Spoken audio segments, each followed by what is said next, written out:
আসসালামু আলাইকুম বন্ধুরা, আশা করি আপনারা সকলেই ভালো আছেন। আজকের এই ভিডিওটিতে আমরা একজন হাজীর কবরের একটি বিস্ময়কর সত্য ঘটনা বলতে চলেছি, যা শুনে আপনার মন ছুঁয়ে যাবে ইনশাআল্লাহ। তো চলুন ভিডিওটি শুরু করা যাক। একজন ব্যক্তি ছিলেন যিনি 5 ওয়াক্ত নামাজ পাবন্দির সাথে পড়তেন। মন প্রাণ উজাড় করে তিনি গরিব, দুঃখী ও বিধবা এতিমদের দান করতেন। এতিম নিঃস্ব হওয়া অনেক ছেলে মেয়ে যাদের বিয়ে করার সামর্থ্য ছিল না, তাদের বিয়ের ব্যবস্থা করে দিতেন। এমনকি সেই ব্যক্তি হজও করেছিলেন। একদিন তার মৃত্যু হলো।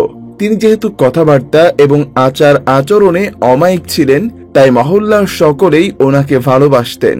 তাই তার জানাজায় গ্রামের সবাই উপস্থিত হলো এবং তার জানাজা পড়ানো হলো। জানাজা নামাজের পর যখনই তাকে কবরে রাখার জন্য নেওয়া হলো, তখনই ঘটল একটি অবিশ্বাস্য সত্য ঘটনা। কবরে লাশ দাফন করার সময় কবর আপনা আপনি বন্ধ হয়ে গেল। উপস্থিত সবাই অবাক হয়ে ভাবল, এ কি হলো। সঙ্গে সঙ্গে দ্বিতীয় আরেকটি কবর খনন করা হলো। যখন এই লাশ দ্বিতীয় কবরে নামানো হলো, আবার সেই একই ঘটনা ঘটল। কবর নিজে নিজেই বন্ধ হয়ে গেল। এরকম আরো কয়েকবার হলো।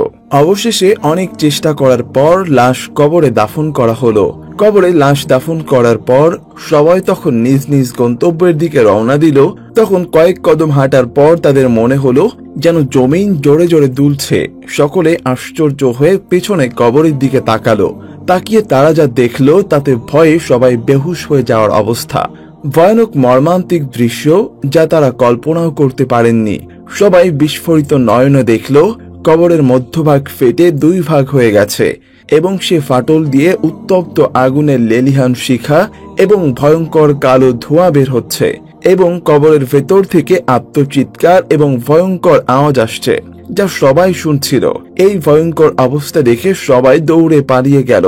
এরকম দৃশ্য দেখে সবাই পেরেশান হয়ে গেল, কেননা একজন হাজী সাহেবের কবরে এরকম অবস্থা, এটা তারা মোটেও কল্পনা করতে পারেনি।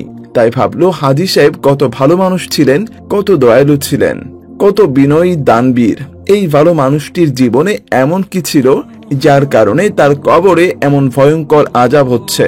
তদন্তের পর মৃত হাজী সাহেবের জীবনের অবস্থা জানা গেল। হাজী সাহেব ছোটবেলা থেকেই খুব মেধাবী ছিলেন। ওনার পিতামাতা অনেক টাকা পয়সা খরচ করে তাকে উচ্চ শিক্ষায় শিক্ষিত করেছিলেন। এরপর অনেক তদবির আর ঘুষের বিনিময় বড় একটি চাকরি জুটিয়েছিলেন। তার ব্যাংকের ঘুষের অঢেল টাকা জমা হতে লাগলো। এই টাকায় তিনি হজ করে হাজী হয়ে গেলেন, আর সমস্ত দান সৎকার সবই করতেন এই ঘুষের টাকায়, যা ছিল সম্পূর্ণ হারাম। আর এই হারাম সম্পদ দান করা আল্লাহ তাআলা মোটেই পছন্দ করেন না, যার কারণে তার কবরে আযাব হচ্ছে। কবরের উত্তপ্ত লেলিন শিখা তাকে পুড়িয়া ছাই করে দিচ্ছে। প্রিয় বন্ধুগণ, মানুষ যখনই মৃত্যুবরণ করে তখন তার সমস্ত সম্পদ পৃথিবীতে পড়ে থাকে, যা সে অনেক কষ্টে উপার্জন করে। হালাল হারাম বাছবিচার না করে অবৈধ পথে উপার্জন তার জন্য ভয়ঙ্কর আযাবের কারণ হলো আগামী দিনের জন্য। অথচ দেখুন, মৃত্যু তাকে নিঃস্ব করে দিল, সাথে কিছুই সে নিতে পারল না।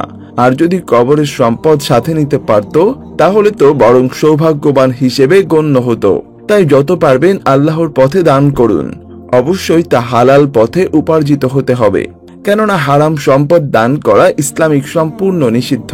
তো বন্ধুরা, কেমন লাগলো এই শিক্ষণীয় ঘটনাটি আমাদের অবশ্যই কমেন্ট করে জানাবেন। আজ তাহলে এ পর্যন্তই। আপনারা ভালো থাকবেন, সুস্থ থাকবেন। আল্লাহ হাফেজ।